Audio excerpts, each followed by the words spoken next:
Hi, welcome back. I am going to talk to you today about some of the questions I get asked all the time when I'm on tour or in social media or all of that good stuff. So these questions are in no particular order, but I'm going to have a lot of fun with them, answering them. And they're probably not all the questions I get asked, so maybe I'll do another video at some point later. But if you like what you're seeing, make sure you give me a thumbs up, subscribe to the channel, and definitely leave me a comment. Let me know what your questions are. All right, so let's get started. Um, what is your favorite place in Italy? Rome. Rome is where my heart is. I set foot in that place for the first time and I thought I never want to leave. It's just, it's definitely my favorite place in Italy. And I've been in a whole bunch of other parts of Italy and other cities, and there's a lot of them have their charm, no doubt about it. I love Florence. I love Firenze. I love Venezia. I was so struck by Urbino when I was there. The Amalfi Coast is gorgeous. There's so many other parts of Italy I want to see, but I know that my heart's there in Rome. It's a working city. You're alongside regular Italians going about their day, but in the midst of everything, there's these incredible ruins. And for some reason, I just feel at home there. There's no way to describe it. And Italy is just as messed up as the US is in different kinds of ways. And I know there would be challenges living there, but I would like to try. So that would be my favorite place in Italy. At my launch reading, I had this really great question. What spot in Italy surprised you the most when you were there? And I would say that I was really just in love with Urbino when I went. I was there in the fall doing research for my third novel, and it is just this incredible city. It's on the top of a hill. It was the center of the Renaissance. It was a place where artists came and converged with the Duke of Urbino. Florence was definitely a main part of where the Renaissance was taking place, but the real heart of it was actually in Urbino, which a lot of people don't know. And it's got this beautiful palazzo, this basically this castle that takes up over half the town, or almost not, maybe not half the town. Okay, it takes up a big chunk of the town, though. It's right in the center of the city, and it is just beautiful. The courtyard is pristine and perfect, and the symmetry is incredible, and the artwork inside is beautiful, and the city itself is all brick. And I do not know what they do when it snows, because the hills are like pretty steep and it's just brick. And so I don't know if they like put ropes down the sides of the building so you can like haul yourself up or not. But if there's ice, I don't know how you get around that town, but it's beautiful. And the food was really wonderful. And you probably don't need more than a day there, quite honestly, maybe two. And it's very quiet in the center of town. I think there's only 500 people that live in the city. And it's really hard to get in and out of it. I mean, it's just no easy way to get there from here. You can get there by bus, but it's not an easy place to get to compared to other places that have trains and better transit. But Urbino, I would say. My favorite artist. So I'm going to have two here, maybe a couple. I'm going to have my favorite artists. I really love contemporary art. I would say if I gravitate towards anything, it's contemporary art. My favorite artist is actually my husband. This is, well, you can't see because I've got glare, but if you can't see the glare, there's a window. I don't know if I can't cover that up actually. But there's a big, beautiful painting behind my head. He's this wonderful artist, Joseph Doucet. I think you can go to josephdoucet.com and check out his art, actually. And so he's my favorite. And then I also really love like Andy Warhol and Rothko. And I like things that have real bold, bright colors in them. That's what I tend to gravitate towards. And so I would say that kind of art, it tends to be what I love the most. But I also, and when it comes to Italian art, Bernini is a master. He is this sculptor with just this incredible amount of skill, and being able to make marble look like flesh is just like astonishing to me. I really love Carpaccio, which is actually you might be familiar with the name carpaccio because you get steak, which is a raw steak dish, and it's named for the red in Carpaccio because Carpaccio used red. It's named after Carpaccio because he used red in a lot of his paintings. He was a very famous painter in Venezia. I also like, oh gosh, totally failing on his name. Raphael, though, but there's another Venetian painter that I'm just totally blanking on his name that I really love. But and Raphael is also beautiful as well. Other questions. My favorite food to cook.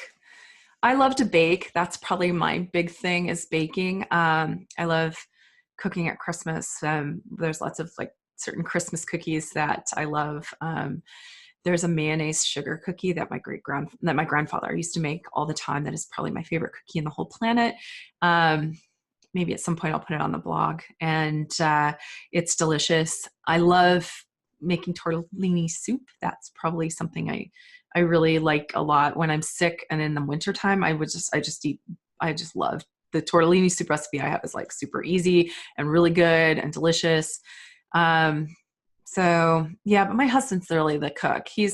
I like to cook, but I'm a little lazy. And so he loves to cook. It's something he really enjoys. He loves having dinner parties so he can show off his skills. You know, he'll make me a beef Wellington and not think two things about it. It's like, you know, it's pretty awesome. My favorite, there's another question here too. My favorite recipe from the Chef's Secret. And my favorite recipe from the Chef's Secret is probably the ciambelle, which is actually the precursor to a bagel. And I'm going to probably do a whole video on ciambelle at some point. I don't know. I'll get there at some point, but it's basically a bread, and it's made very much like a bagel. You boil the bread and it's in a ring shape, and then you cook it, and just like you would a bagel. It has a fennel and a rosewater flavor to them. And they were very common in the 1500s. They were kind of like the street food, and you would have vendors and baskets of them. But yeah, ciambelle. And then my favorite dish from Feast of Sorrow. And Feast of Sorrow, in case you weren't aware, was my first novel. And I really love the Parthian chicken, which I make an adapted version from Sally Granger, who is a food historian who translated the Apicius cookbook. And the Parthian chicken is something we make for dinner all the time because once you have the ingredients, it's super easy. It's one of the most tastiest recipes you can possibly make. It's so good. I have cats that are like yowling around to me. We'll see if one of them comes to join me. We'll see. The weirdest thing I've tried to cook. I don't know. I don't really go out and try to get the dishes from the books I'm working on because the weird stuff in them is stuff we don't eat, or it's really hard to procure, or I'm just not interested, to be quite honest. I'm not all that different from you and, you know, from the average person. I'm not saying you're average, but you know what I'm saying. I'm not necessarily going to go out and try to find guinea pigs for a pie or try to get crane to roast it. That's just not something I'm going to do. I did try to make a parpadelle recipe, though, that is in the Bartolomeo in the cookbook. Oh, and here's Merle. Every time I get cat, turn around, let them see you. Come on. There we go. Mr. Funny here. He's so funny. Anyway, I did try to make a parpadelle recipe. And I maybe put a bookmark. So it doesn't sound that hard, right? Okay, I'm going to flip this back. Sorry, Merle. Oh, he's so cute right now. Look, Mr. Cutie. Yeah, he's not interested. Okay. So preparing the parpadelle. Where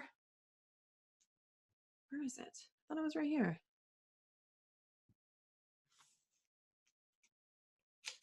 Oh yeah, here it is.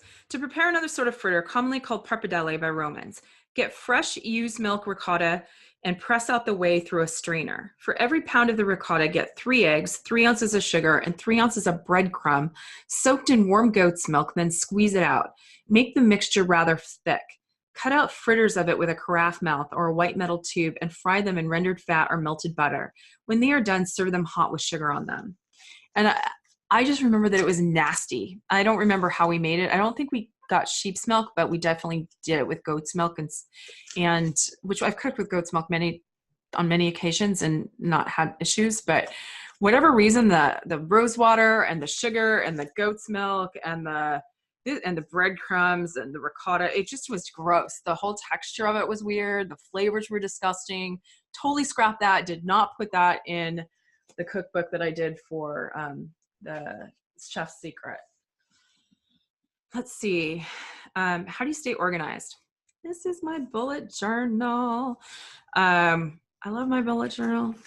I don't do like totally nutty stuff with the bullet journal like a lot of people do.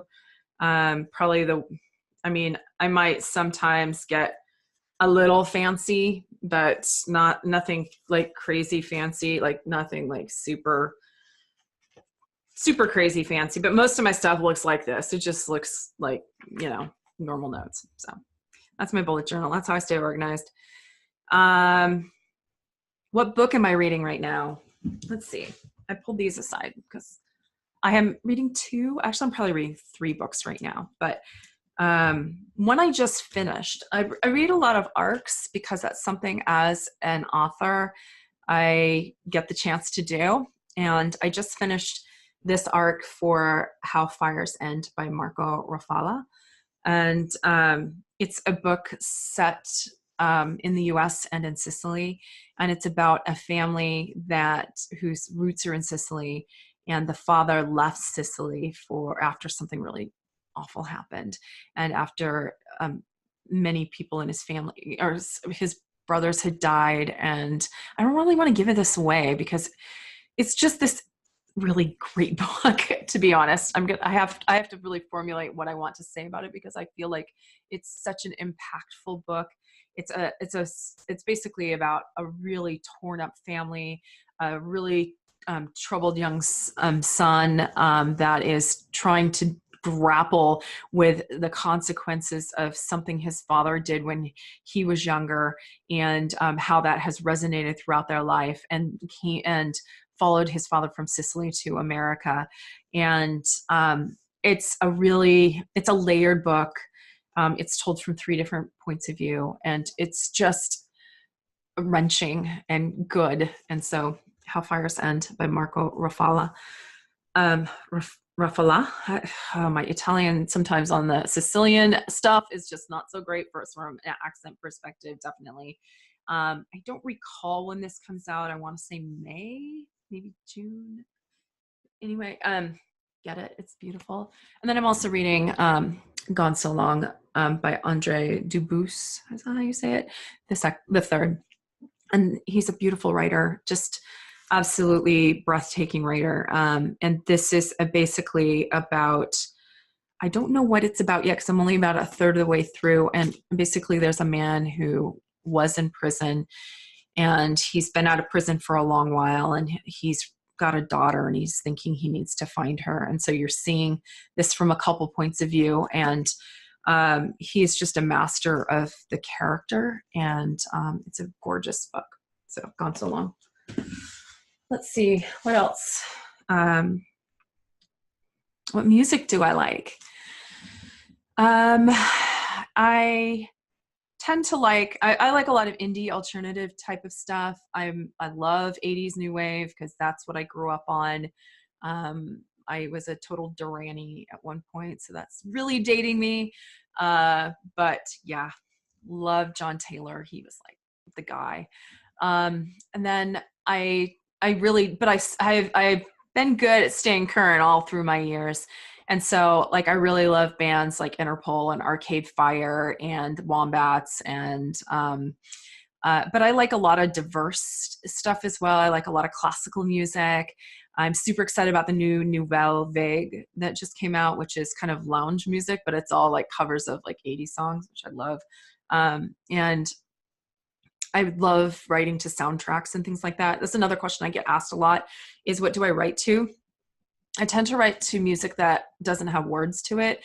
So I love a lot of soundtracks. I think they're just I love the dynamic, dramatic way that soundtracks just march along. I love that. And then I also like a lot of period pieces. So I actually have a Renaissance soundtrack of all sorts of Renaissance music, which is actually, it's often very, very beautiful. A lot of different church music and chanting, and but also like lute music and really beautiful, gorgeous, early classical choral type pieces. So I do write to period music when I can. And as I move forward throughout my books in history, I'm sure those soundtracks will change. Will I only ever write food books? Probably not. I hope that's not the case. I have several food books lined up. I know that I want to write about, including the one that I'm working on now, which is also in the Renaissance, another in the Baroque era. There's another Italian culinary hero I want to write about in the 1800s. And I'm interested in there's also something in like fascist Italy too. And then I have a lot of interests. I have a whole half-written fantasy novel that's tucked in a drawer, which I actually really want to go back to at some point because I had great fun writing it. That's a genre that I grew up on and I love to pieces. And I didn't really go in that direction to write because I'm living in Boston among an extraordinary literary community. And when I began writing, it was not cool to like fantasy, really. It just was not the thing that was, it was not cultured or acceptable, I guess, is the way I felt when I first began. I'm in like snobby Boston, which is overly educated and has that kind of literary love of books here. So I didn't go in that direction, and I might go back there at some point. I mean, Margaret Atwood can do it. Why can't I? Right. So that's the way I kind of look at that. And then, I have I have a contemporary novel that I'm interested in potentially writing as well. So we'll see. Will my books always be set in Italy? Nope. But they might be for the future, for the next several years, very definitely. At least the next 3 or 4 books will be set in Italy. Is that it? I think that is mostly the questions that I've got on my list right now. So that's good. But I would love to hear if you have other questions for me. If they're writing questions about the author life, that kind of thing, and questions about my books, happy to answer them. That's what I'm, here to do. So give me a like if you thought that this was fun and interesting. Subscribe to the channel if it's something that you also liked and found interesting. And again, leave me a comment if you have a question for me. Thanks for listening, and I will be back soon. Ciao.